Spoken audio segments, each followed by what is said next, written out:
Welcome to DigitalK.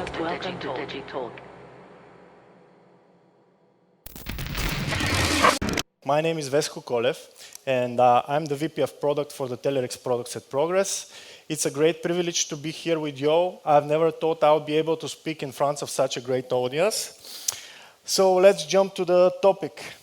The topic today is about the importance of failure.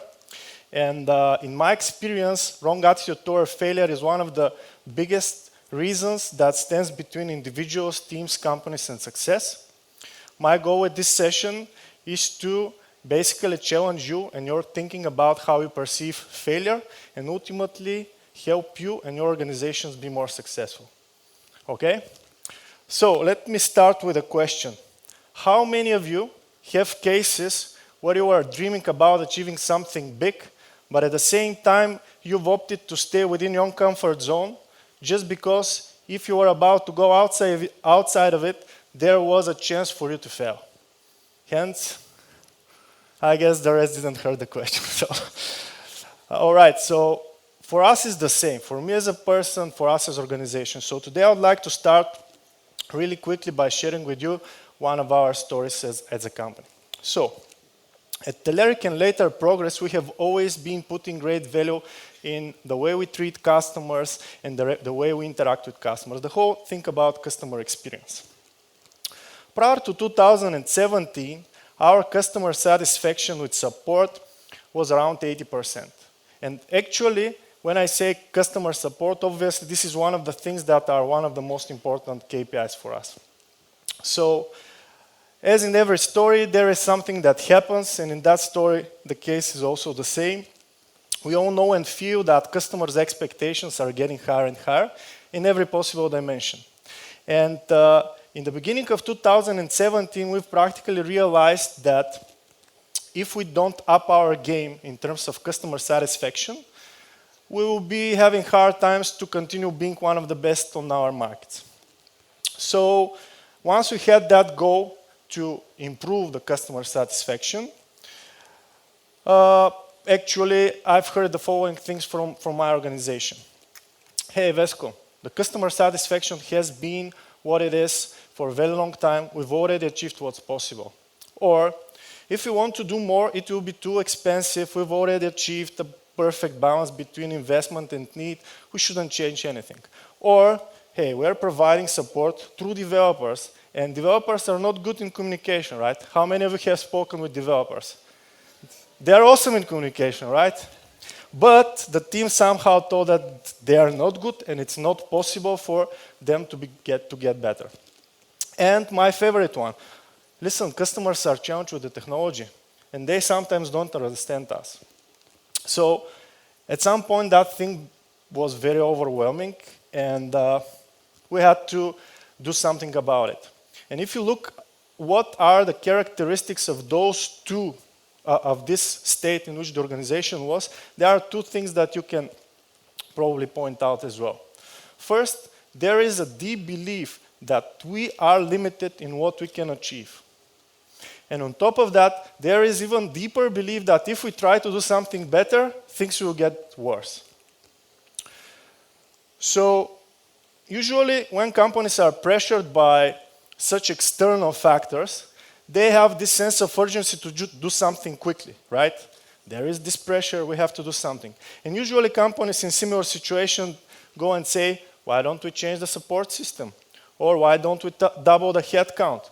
Or my favorite one, why don't we send everybody to a course how to say no to customers in the most polite way, right? Instead of actually trying to help them. And here I have to be honest, somebody earlier said we have to be vulnerable, right? We've considered all of those, right? Fortunately enough, a new thinking was brought to the table. One simple but very powerful question changed the way we were looking at the situation.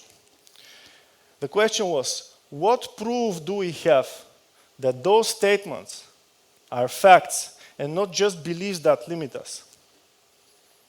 Let me repeat that. What proof do we have that those statements are facts and not just beliefs that limit us?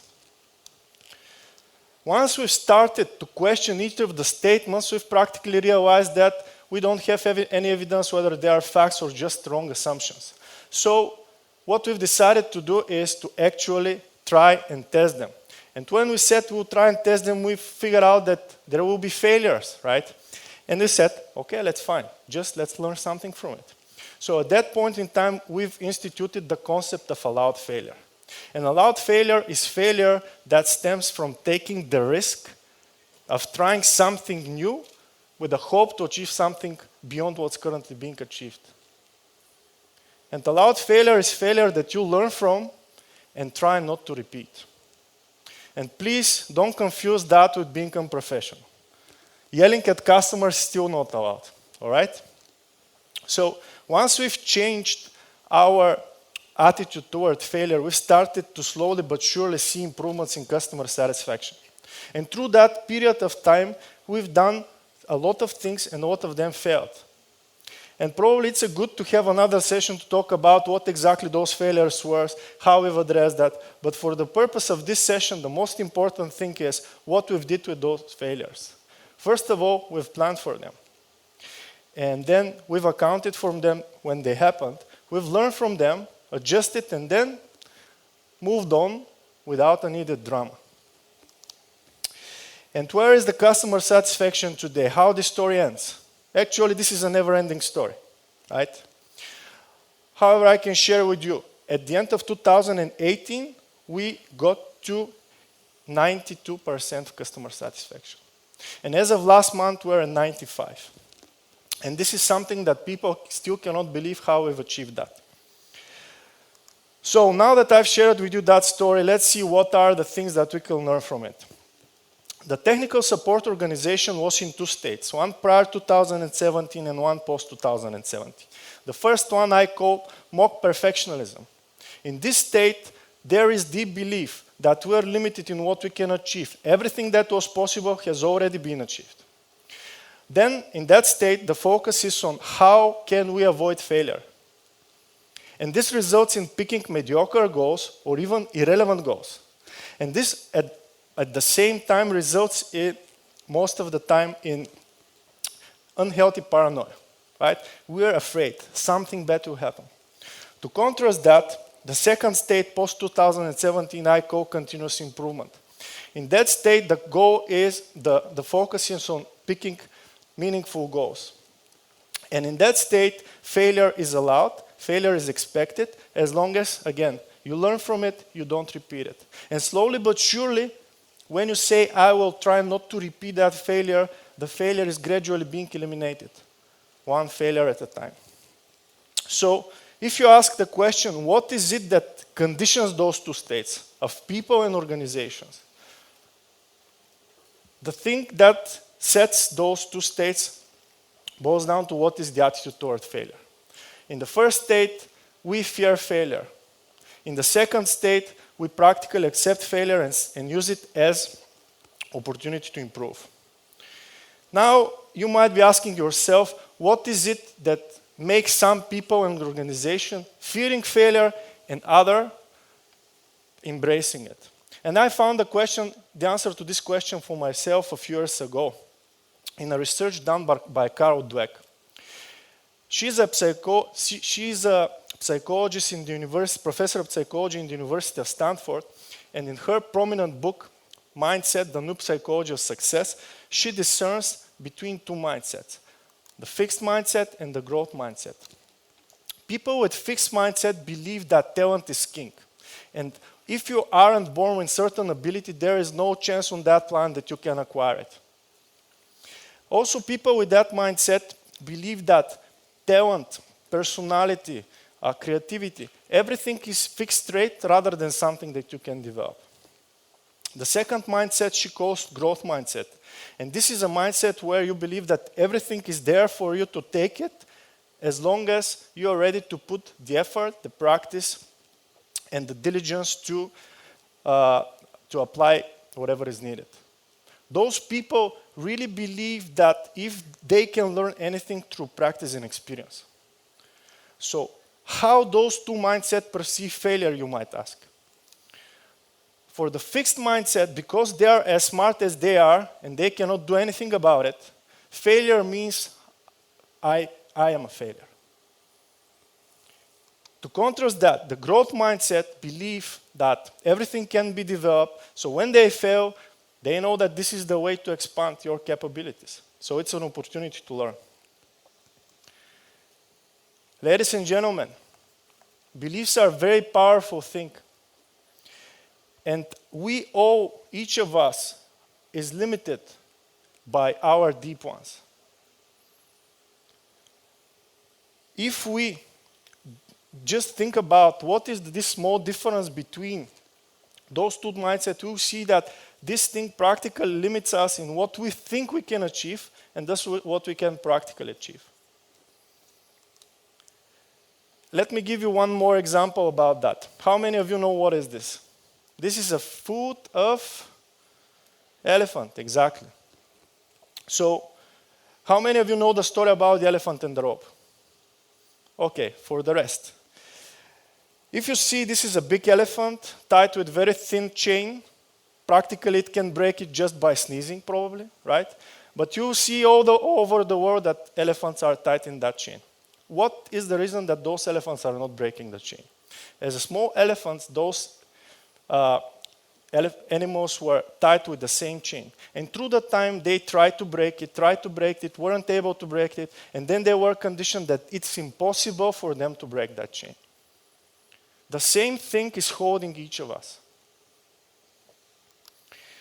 Now, if we go like from a bird's eye view and try to summarize what is the difference between the fixed mindset and the growth mindset. Fixed mindset believes that intelligence is static. That's why those people and organizations and people in those organizations try to look smart. They need that, right? Because if there is a failure or setback or anything, this means that they're a failure. They don't like the success of others. They are depressed when that happens. To contrast that, the growth mindset believes that intelligence can be developed. They are happy. Okay, let's be clear. There is discomfort when there is a failure, but you're happy that it happens because this is how you grow. And then they are getting inspired by the success of others, and they like the setbacks. They're looking positively to them. And as a result, those people are actually developing themselves on and are getting better and better. So, the full picture of the concepts that we were talking about today. Mock perfectionism is something that is conditioned by wrong attitude toward failure, which is fear from failing. And this fear from failing happens when you are within the fixed mindset. On the other hand, the continuous improvement is coming from a mindset where you treat failure as an opportunity to learn, which comes from the growth mindset. So, now that I've shared with you those concepts, I hope that you're all asking the question, what this means for myself, for my company, for the people around me. Actually, I hope that you're asking those questions because otherwise this would have been a waste of your time. So let me give you a few things that you can consider. First, keep in mind that people can develop. Treat yourself and the people around yourself as people that can be developed. Focus on big goals and don't afraid to fail. Failure is opportunity to learn. Try things, experiment, measure, learn, improve. You lose when failing only if you don't learn. Enjoy the learning journey, and I know that this is probably the biggest cliche in my session today. But I want to dive deeper a little bit just to destroy all that concerns.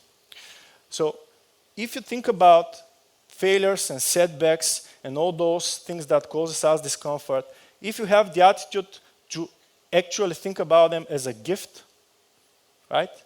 This changes your perspective. Because if you think about if I don't have any setbacks? What if I don't fail? What if I don't have hard times? At that point in time, this means that everything is easy for you. And if you have like 5 years of such experience, actually you're not getting any experience, right? So failures, setbacks, hard times are the only way when you actually develop. And at the end, I want you to leave you with that thought. Give your best, Because when you do, you have nothing to fear.